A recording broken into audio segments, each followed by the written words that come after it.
Hello. Welcome to my official YouTube station, Words of Ex-Mormon. I am making this official. I guess I'm entering this realm of, kind of being a voice in this space for, I guess, as long as it feels right. I didn't intend to do that, but I am excited for what may be coming, just in the sense that in my Mormon deconstruction, the voices and the stories and the people who I related to and found to be somebody that I could identify with, and their stories resonated with me, those things were very, very helpful and helped me feel validated and to feel not alone. So I'm going to be posting about once a week, hopefully. Whenever there's anything relevant. Today, I am posting a video that is going to be about the recent updates in the LDS handbook, the general handbook. And I know that this is like a controversial thing. One thing that I want to address because of that is there are going to be people who are going to say, well, you've left the church, it doesn't affect you, why do you care, blah, blah, blah. And I'm going to tell a really quick story about 2015. In 2015, there was another very upsetting policy that was passed. It was that any child of a parent that was in a same-sex relationship could not be baptized. That extended not only to children who may have been adopted by parents who were married or together in some way that were same-sex, and extended from there to kids who perhaps their parents had been married in a heterosexual relationship, and then they had these kids and they got divorced, and maybe one of the parents entered into a same-sex marriage or same-sex relationship, and maybe one parent was active, the other parent was no longer active, or even if they were active, but regardless, they were in a same-sex relationship. And so those children could not be baptized until they were 18 years old, so a legal adult, and then were able to renounce their parents and their lifestyle or choices. That was a very controversial thing. There were a lot of people who left the church over it. At that time, I was hurt by it in the sense that I thought it was very unfair. It didn't make sense to me. I thought it was unloving. It was uninclusive. But I didn't say anything about it. I wasn't vocal about it. It didn't affect my life directly. And I did lose friends over that. I lost friends because I had friends who did leave the church over it at the time that it came out. We didn't have a lot of discussions about it or anything. They just wouldn't talk to me anymore, those kinds of things, unfriending on social media. I didn't defend the church about it. I just didn't say anything about it, but I definitely stayed active. And the reason that I feel that, even though I'm not, and I'm skipping ahead a little bit too, because I do have children who are in the LGBTQ community, but I feel that I need to talk about these updates, even though there are people who are undoubtedly doing it better than I am. I've listened already to the Mormon Stories podcast about it. I've listened to some, other podcasts, other updates on YouTube and things. I've listened to those things. I've read a lot on social media, and there are people who are doing it better than I am. But I feel like there's power in numbers, and also because of 2015 and the way that I didn't react specifically because it doesn't affect me or didn't affect me then, that's heartbreaking, and it's very self-centered and short-sighted. There are people who it is going to affect, especially because with the 2015 mandate, there was a little bit more control that a person had in that, like the children, it wasn't fair because they were children. They weren't people who had control over their parents. But in 2015, they could at least grow up and choose to join the church if they wanted to, no matter how unfair the requirements were, to have to renounce your good, loving parents just because they, the church doesn't make kids renounce their parents who smoke or drink or abuse them or, any of those things. They don't make them renounce their parents when they join the church. But with the new updates, it's even more heartbreaking, I feel like, because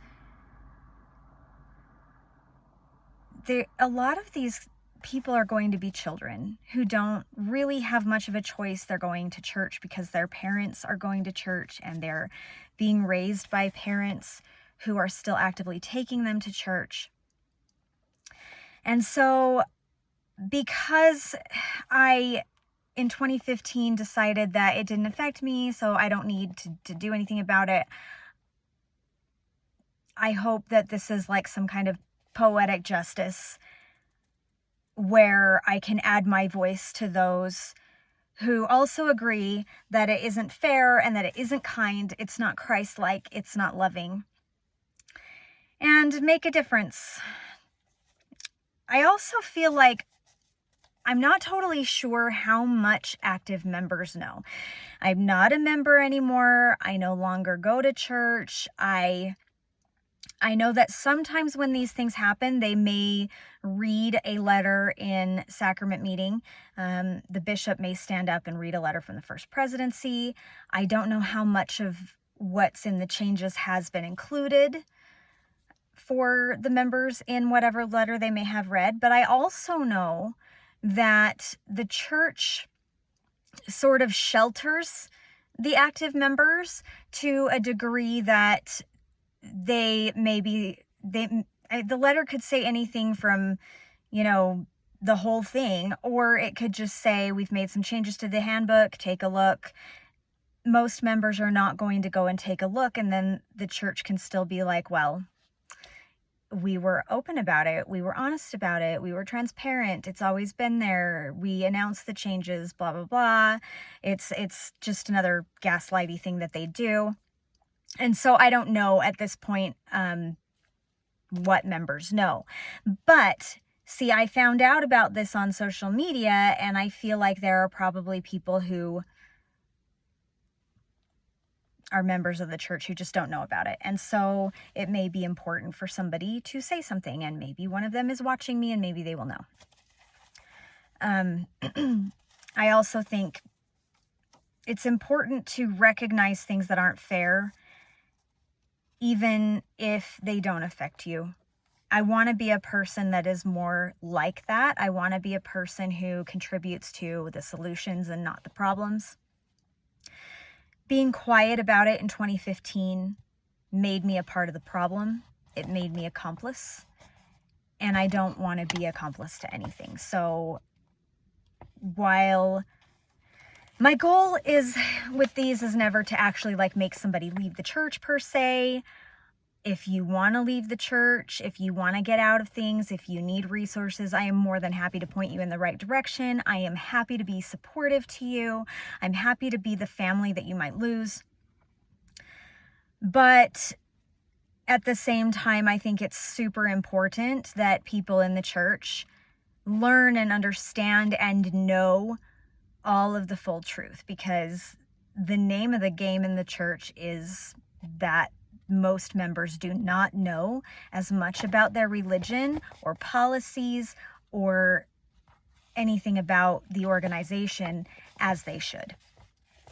So I'll just start with a list of the changes that are made in the handbook. The general handbook is accessible to absolutely anybody by Googling it. It's on the church website. These changes are not all complete in just like a certain section. They are sprinkled throughout. So it's been compiled, and you can go and read it. You can form your own opinions if you want to. I can definitely even link to it if you would like. I can go ahead and link to it in my description of this video, just to make it easy for you to find it, but it will be difficult to find everything at once. It's a little bit hidden. It's a little bit disingenuous, I think. Anyway, the first thing on this list, and it bothers me, maybe not the most, but it does bother me a lot as a mom. Transitioned transgender members can no longer participate in any overnight co-ed activities. They must be escorted away from the activities. Keep in mind that the updated version of the handbook defines a transitioned transgender member as someone who has, they have done any sort of transitioning, whether it's medical, surgical, or even social, which would mean like, even if you're only socially transitioned, meaning you go by a new name that you have chosen for yourself that is not a name specifically gendered for the person that you were born as, the gender you were born as. Wearing clothing that represents a more masculine versus more feminine gender type, haircuts that may not match your announced at birth gender. So even if you haven't had surgery, even if you're not doing hormone therapy or anything like that, you're still considered a transitioned transgender member. So this is referring to kids, essentially. I'm not aware of a lot of adult activities where there may be a co-ed overnight type of activity. Maybe the young adults have those kinds of a thing, but they certainly would not be allowed to be at those things either. Maybe the young adults have like campouts. I do remember when I was young, we used to have like a ward camp out every summer, and we would go to like this lake. I think our stake had land that it owned, and so we would go once a summer. The whole ward would go up to the camps, and we would roast marshmallows and have dinner and play games and stuff, and it was fun. And I wonder, like, maybe that counts. I don't know for sure that a transitioned transgender member would not be allowed to participate in a ward camp out. But I think for the most part, this is probably going to affect teenagers, kids from ages 11 to 18, when they go to girls' camp with the young women, or the, boys' camps with the young men. FSY is one of those things. So to my understanding, based on everything that I've read and everything I've heard and listened to, it means that kids who are transitioned in any degree, they can participate in camps overnight if they go with according to their birth gender. So a transgender female who looks female, dresses female, has changed their name to female, but was born a male, can go to a young men's camp and stay the night. Or a female who, like, announced female at birth, who now kind of has transitioned to male, can go to a girls' camp and stay the night. However, if it's a co-ed activity like FSY, which is a youth camp that typically is held at a college, or usually college, but it's a week long. They go to dances and they listen to talks and they participate in activities and things like that. Those kinds of activities would be something that they would not be allowed to stay overnight at, or such as youth conference, which is like just like another ward or stake camp out for the youth where boys and girls go. Trek, they would not be allowed to stay overnight on Trek. That's a boys and girls activity, so they would not be able to stay. And this doesn't make any sense to me at all. It doesn't make any sense at all in and of itself in general, but even more so, it doesn't make sense specifically what they're allowed to stay overnight at versus what they're not allowed to stay overnight at. If you have a transgendered female who is going to go to a boys' camp because that person was announced male at birth, but for all intents and purposes, that person wears female sort of gender clothing and has longer hair that may be considered more feminine, or has a name that is more feminine. Those kinds of things that are considered a social transition, they go to a boys' camp to spend the night, and that's okay. That's really weird to me, because they're going to be surrounded by boys, and vice versa. It's the same thing for a girl, announced girl, female at birth. And I'm sorry if I am getting any kind of terminology wrong. If I'm not doing it to be offensive. If I am, please correct me. It would only be out of ignorance, not out of like malice or anything. So I try really hard, and if I stumble over something, I apologize. But anyway, say you have a transitioned male who was announced female at birth, and he's going to go to a girls' camp overnight and be among these girls, but he looks masculine for all intents and purposes. I feel like these are setups for a lot more problems. Here's a story, okay? When I was probably 14, 15, for a couple of years there, I want to say 9th, 10th grade, I had 4 guys that were my best friends in the whole world, like ride or die. They probably would have helped me hide a body. I'm kidding. I would never do that. But they were my ride or die friends. I loved them so much. But I was not romantically interested in any of them that way. They were not interested in me. In fact, most of them had girlfriends of their own.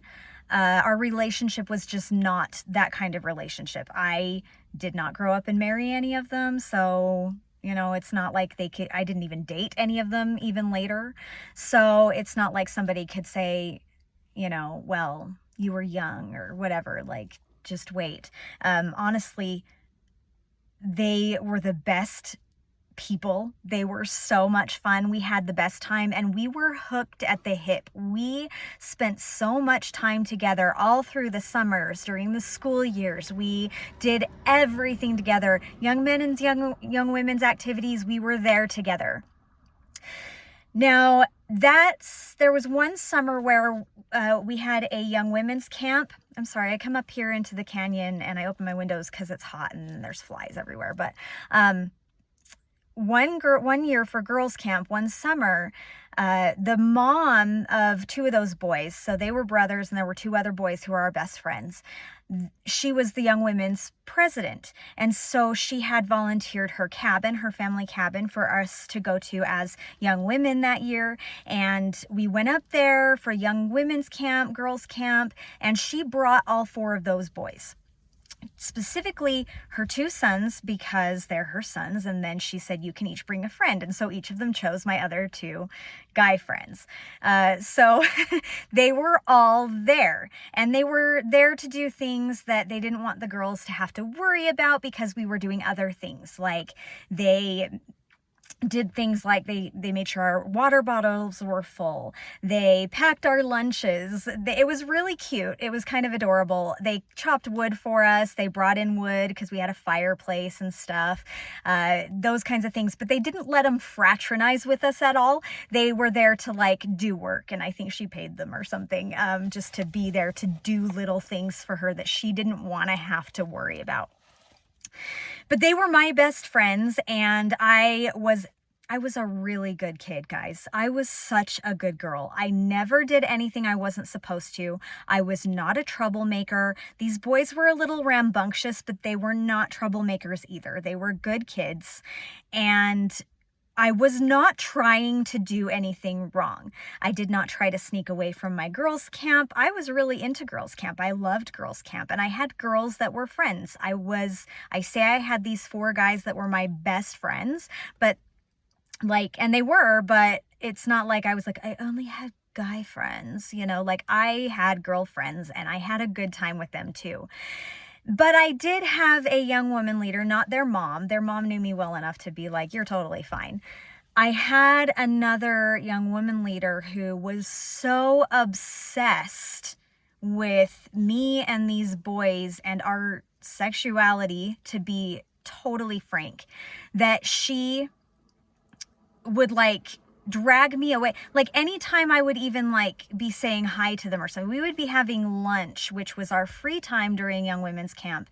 And I would be just kind of like giggling with the guys, or like saying something or teasing or whatever we were doing, which was not sneaking off or anything like that. And she would yell at me, and she would be like, get over here. You stay away from those boys. And she literally slept in a sleeping bag in front of the door so that I couldn't sneak out to meet those boys, which isn't something that I would do in the first place, and it's not something that those boys were doing either. None of us wanted to do that.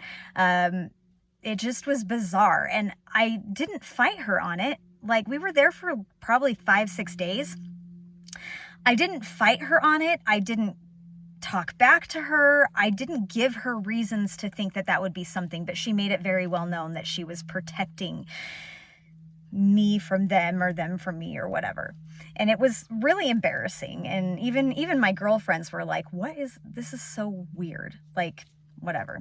Anyway, so that was a weird situation, but this is why it brings my attention back to this situation where this, for all intents and purposes, female is going to go to a young men's camp, and she looks female, and she probably behaves female because that's what she's comfortable being.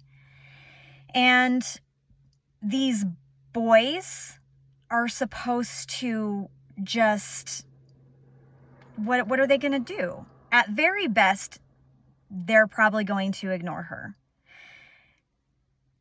You may have some very kind individuals who may include her and talk to her and be nice to her, but you also have the risk of the opposite, which is the worst case scenario, where these boys may be mean to this girl and bully her and call her names and assault her. And I'll say this too, just because one of those other young men isn't transitioned in a way doesn't mean that they may not have that internal dialogue, that is something that they want to be or do in the future. And I'm not like transitioning, LGBTQ, any of that, so that being gay, lesbian, bisexual, transgender, asexual, non-binary, those things are not contagious. If somebody's not already one of those things, they're not going to become that thing. So it's not a concern at all that one of those boys may see this girl and say, I think I want to become just like her.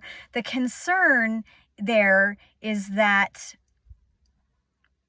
well, it surprises me that the church isn't saying, those boys might get some ideas and like follow suit. Like, that surprises me that they're not thinking that. But also, sorry, the truck. There is that concern because of the way that like I was treated at this girls' camp, just because I had guy friends. And my sexuality at 14 and 15 was just like this subject of obsession with this one leader. It was so weird.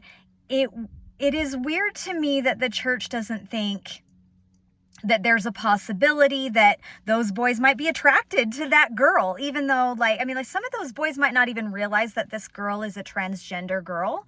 They might not know what that means. And some of them might be attracted to her, or, like some of them might even be gay, which is different than transgender, because you can be transgender and not be gay. You can be transgender and still be attracted to the opposite sex of what you were born as. So that's a possibility too. So it is weird to me that the church would say, sure, go ahead and go to this boys' camp as a girl, and it's totally okay.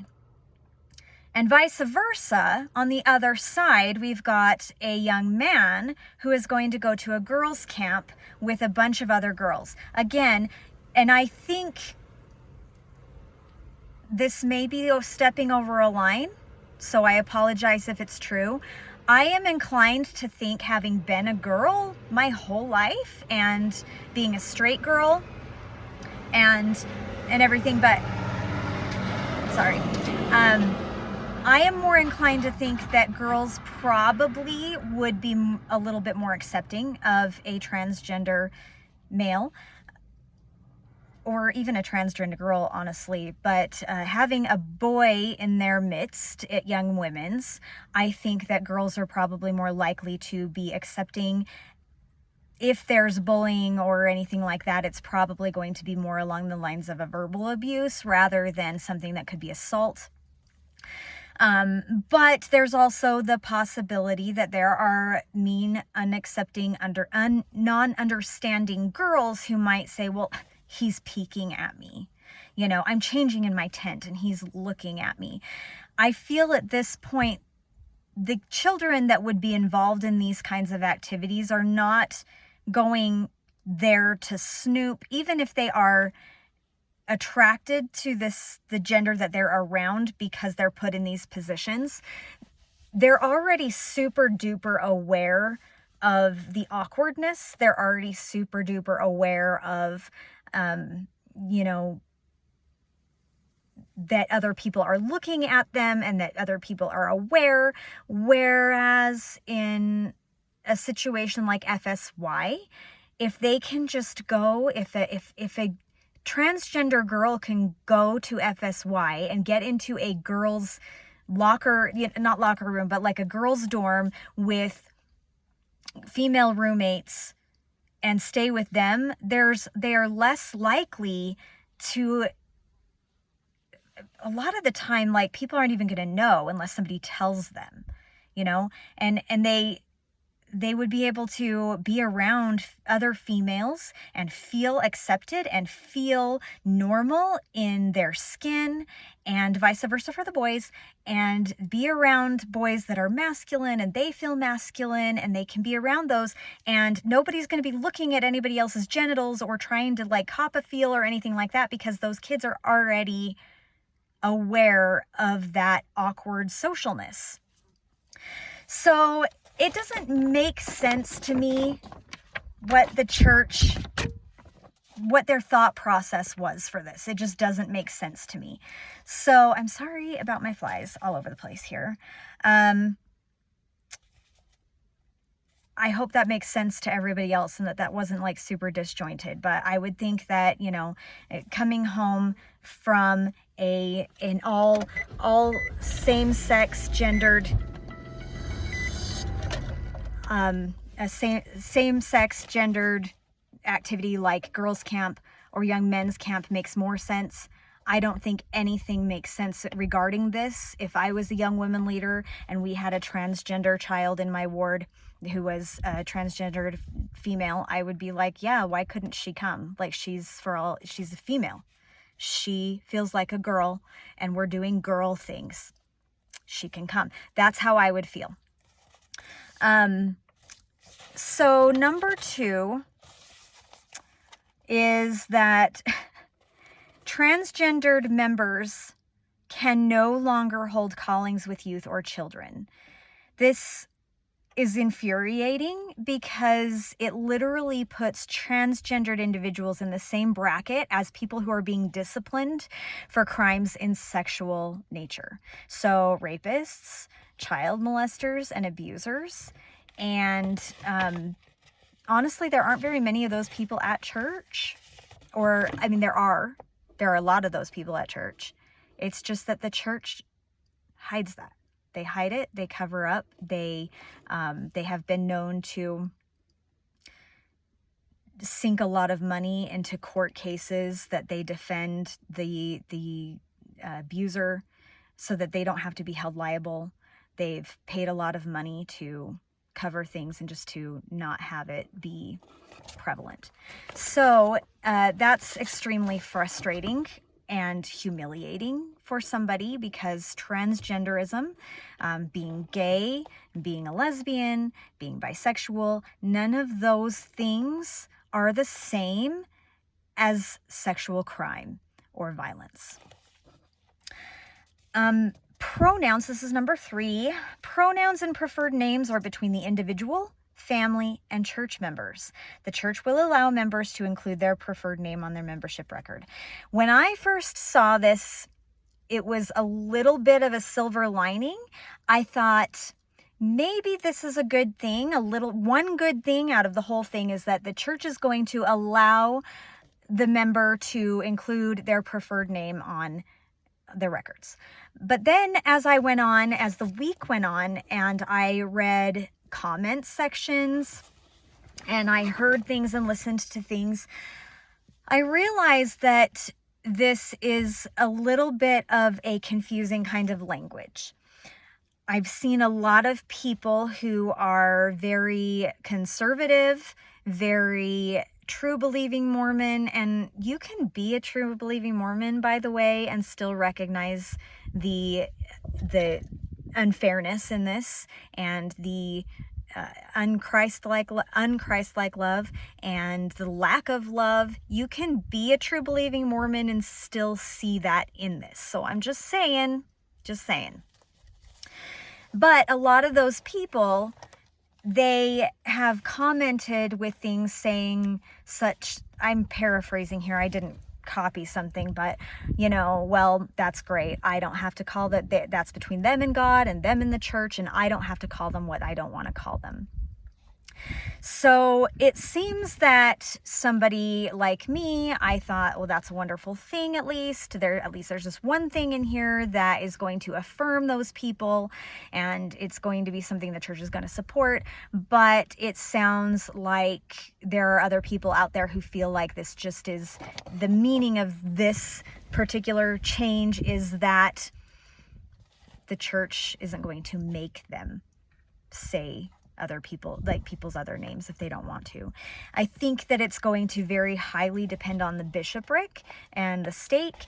People who are in your ward, if you're a bishop, if you are affirming and you call them by their name and you're accepting of them and loving, then it's likely that your ward will follow suit. You might have some vocal, cranky kinds of people, but for the most part, I think that the ward does tend to follow suit where the bishop does. And if the bishop is a kind and accepting and affirming person, then the ward will be. If the bishop is an old school kind of traditional kind of person, very conservative, like that kind of a thing, then the word will also follow suit that way. And you will have vocal people who are allies, but there will be people who don't agree, and but those kinds of people, they will be silenced by the vocal ones who don't want to respect the person.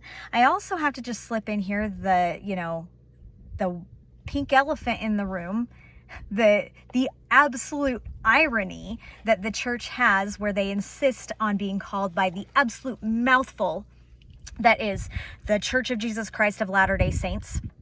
No exceptions, because apparently saying Mormon is, a victory for Satan every time that's said. So with that in mind, I think it's kind of ironic that the church doesn't really want to make a very definitive response about people's chosen names because it's for transgendered people. So here's number 4 is transgendered members can no longer hold teaching callings. It's really sad to me. I think that transgendered people probably have a lot of things that need to be learned by a lot of people. Number 5 is disgusting. If single occupancy bathrooms are not available in a church building, transitioned members should find an alternate solution. Now, I don't know, every building that I've had for the last I've only been in this one ward for the last 16 years. And I've been in the same building the whole time, and it has one single-use bathroom. It's like a family bathroom. So like there's a changing table, and there's just a bathroom, a toilet and a sink in the room. So anybody can go in there and use it. But I don't remember if, I think our stake center had one.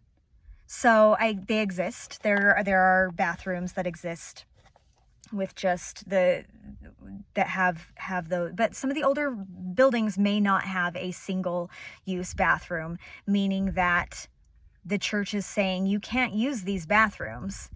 You are going to have to find an alternate solution. I don't know what that means exactly. What is a possible alternate solution to not being allowed to use a bathroom in your church?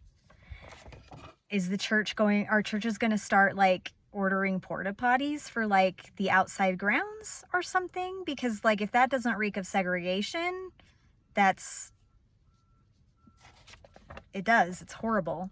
I guess there was somewhere that I heard the Mormon Stories podcast about this. They talked about possible solutions being like, well, somebody could come in with you, or somebody could stand outside the bathroom and not let anybody else in. This is just like, it draws so much more attention to it than it needs to be. The transgender people that I know, the ones that have like fully transitioned, you can't tell that they are male or I'm sorry that was a bad choice of words there. You can't tell that they're transgendered. They look the way that they want to look in the way that they affiliate and identify as. They dress that way. For females, we go into the bathroom and everything that we need to do in the bathroom, all of our business is done behind a closed door in a cubicle. Men may stand to use a urinal, but even then, a transitioned male is not going to go in there, and it's unlikely in his scenario that he's going to go in there and want to take a peek at anybody in there. It's just not any more than any other man does. So it's disgusting and ridiculous. The last one is, it's the 7th one. Participation of a transgendered member in a gender-specific class, such as young women's, young men's, priesthood, or relief society, should be limited and rare after receiving approval from an area presidency. An area presidency person does not know who you are. My bishop might know some about me. My stake president might know me, but know less about me. Your area president is not going to know anything about you.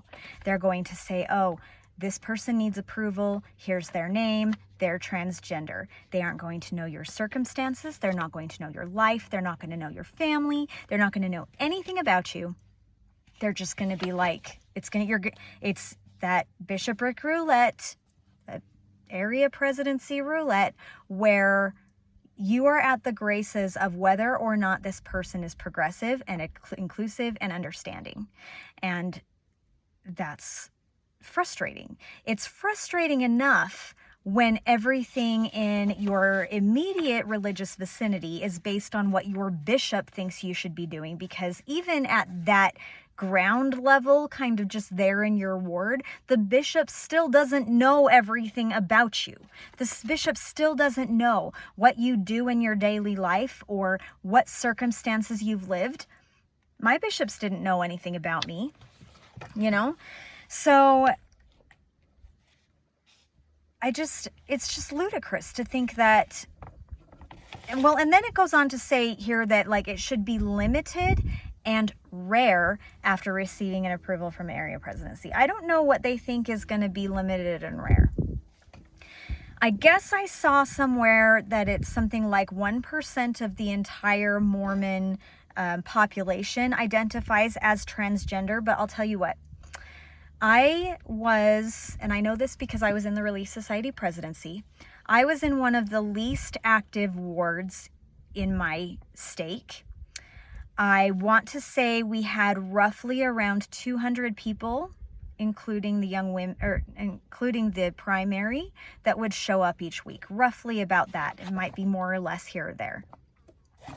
And probably more like err on the side of less people coming than that.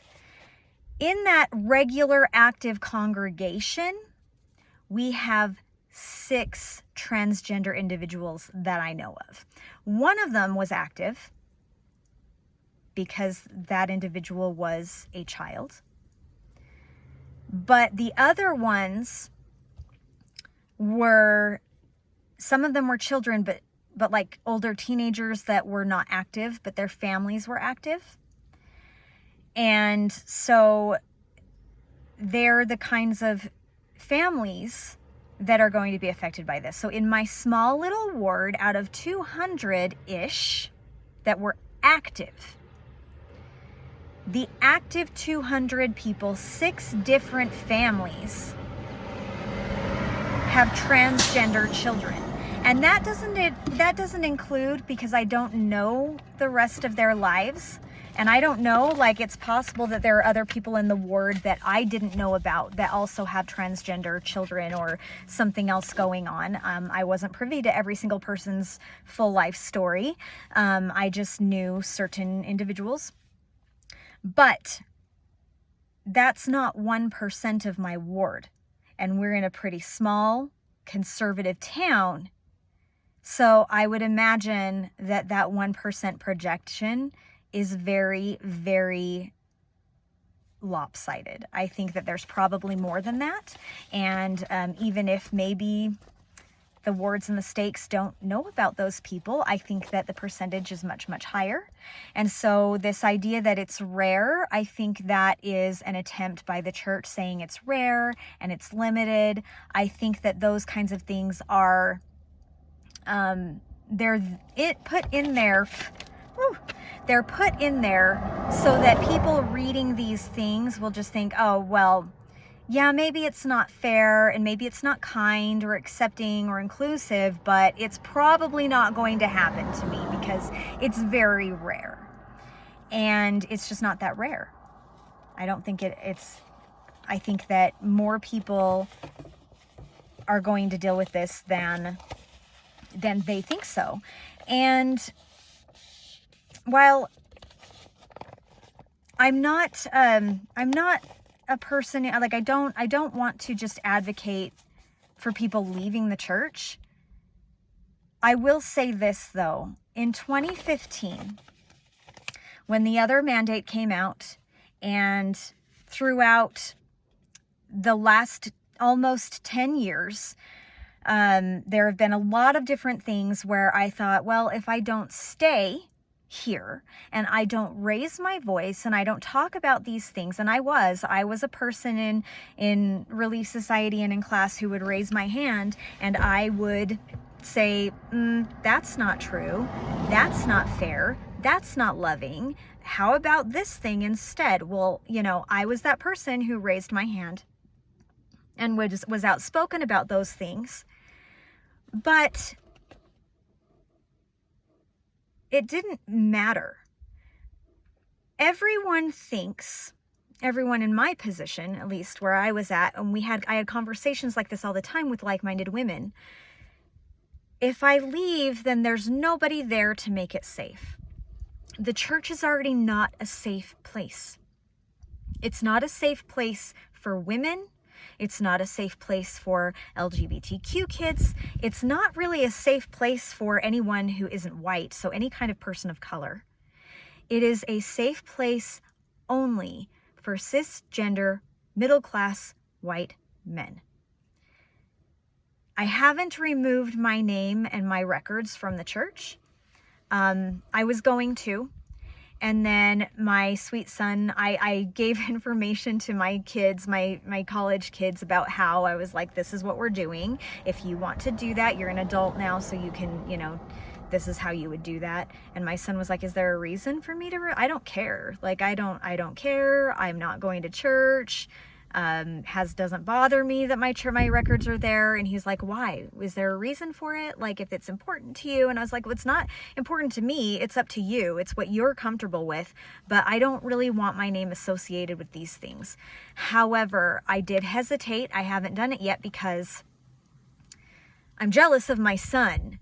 I'm jealous of my daughter, who is like, well, I haven't gotten around to it. Maybe I'll do it sometime. And I'm very proud of them. And I'm proud of myself. My children have come out of this with relatively low scars. Thank goodness. I have not. I have come out of this with a lot of scarring, a lot of baggage. And I am jealous of them because jealous like in a good way though, like I wish that I was that unscathed. That I didn't care if my church records are out there somewhere, that they're on the records, and anybody from the church who wants to send me an email can do that. Anybody who wants to reach out to me can send me, can contact me in some way or another. Everywhere I move, somebody can know my name, put my name into the database and be like, oh, that person should be in my ward. If I move, I don't want my bishopric sending my records anywhere. I don't want the new bishop there to be coming and contacting me. I don't want those things. But I hesitated because I thought, well, maybe I should get to that point where I just don't care. That it doesn't bother me. That I left the church and it's fine. But then this happened. My voice there day in and day out to the few members of the church in my ward who heard me say those things and maybe resonated, because a lot of them didn't resonate. A lot of them didn't agree with me or believe me or care or, vehemently even disagreed with me. So I was making a difference to a couple of people who were already on the same page as me. I was showing solidarity, I guess. My voice didn't make it a safer place for those LGBTQ kids. My voice didn't make it a safer place. It didn't make it better. It didn't change anything. Leaving the church, taking my records out directly following this specific update might say something to the church and to church headquarters. Now, the church is going to church. It's going to do what it wants to do. It's going to make rules that aren't fair, and it's going to gaslight you, and it's going to guilt trip you, and it's going to make you pay tithing, and it's going to take your money, and it's going to do these things to you. It's going to do what it's going to do. So what's the point? What's the point in all this? Why don't I just leave and walk away? It's not that simple. It's not that simple to just walk away from it. I just want you to know. I want you to know about it, because you can't control the church. You can't control what they do, and you can't make it better yourself. You can't be that voice. But you can protect yourself. And I hope that you are. I hope that you're protected, and I hope that if you stay, that you have this informed consent, that and don't make excuses. Call it out for what it is. Say, I'm staying because I believe these specific things. This is not okay. Call it out. Say it's not okay. Be the voice where you can be. You're not going to make a difference. It's not going to change. And with that, that is the end of my little video today. Again, I'm going to try to post something every week. If you will please subscribe, that would be fantastic. I would love to hear from you. I do have an email address. It's Brae, B-R-A-E .wordsofxmormon@gmail.com. If you have questions, if you have topics, if you would like me to talk about something specific, I would love to hear from you. I do appreciate your support. I just hope you have a really great day, and I will see you later.